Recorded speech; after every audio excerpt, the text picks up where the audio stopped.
Oh la la. Oh. People like games.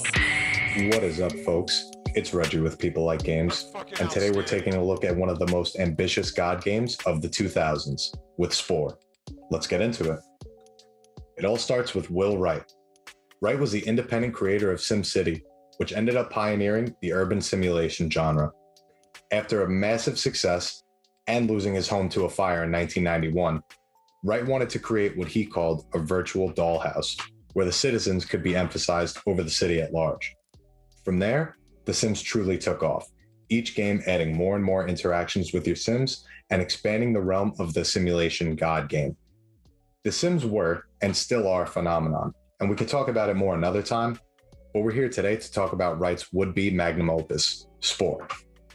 In a TED Talk back in 2007, check the description for the full video, Wright talks about his vision of looking at games as toys and the influence of his unconventional education known as the Montessori method. This emphasized kids as independent and eager to learn, does away with tests, and instead opts for a hands-on approach, and in the case of children, games and toys that foster learning. Here's what he had to say about his inspiration in game development. And it wasn't until later as I started making games that I really actually think of them more as toys. People call me a game designer, but I really think of these things more as toys.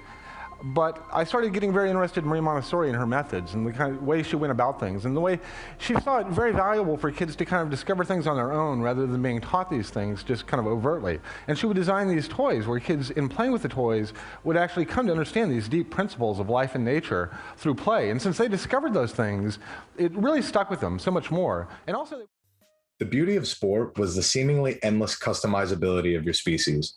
Throughout the game, you follow the journey of your species from single-celled organism to land-dwelling creature, even all the way up to the space exploration stage.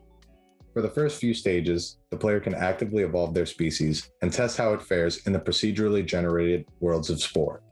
From there, your creature isn't just stuck with you. Your creations can be uploaded into the game server and be encountered and interacted with by any other player on the internet. Once you reach the galactic stage, even terraforming comes under your control, and your actions have immense consequences on the planet. Check out Will crushing a planet with CO2.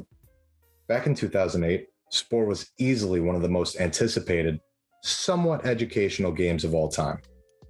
It also received rave reviews. Critics loved the ability to tap into your imagination for nearly endless content, but it obviously was not without criticism.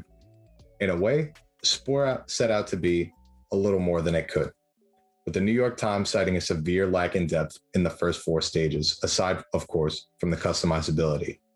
Otherwise, the bulk of the gameplay and Spore's biggest strengths came mostly from the space stage. Gameplay wasn't the only criticism, though. Spore ran into big trouble with its DRM, also known as digital rights management, and the software it used, Securom. Long story short, players were only allowed to activate Spore on 3 devices, but the software would recognize even the most minute upgrade to your PC as it changed, and a few players ran into problems within just a few weeks. To keep it even shorter, a DRM-free version of Spore has been available since 2016. What else can I say except classic EA? I guess we should also touch on the scientific backlash.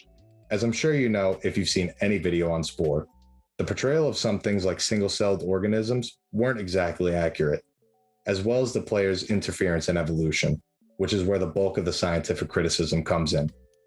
Yeah, of course scientists would be a little upset, but if Wright's intention was to make kids more inclined to learn, not to teach them that the way of Spore is absolutely correct, then he did a damn good job. Studies conducted by Science magazine echoed evolutionary criticisms, but they did suggest that the game inspired much more complex thinking on the subject of evolution than the simplistic model of the game. Point Will Wright. Unfortunately, that's all I've got time for today, folks. Let us know what you think of Spore down in the comments, and go check out some of the insane creations that people still make on Spore to this day. We'll be back next week. Peace.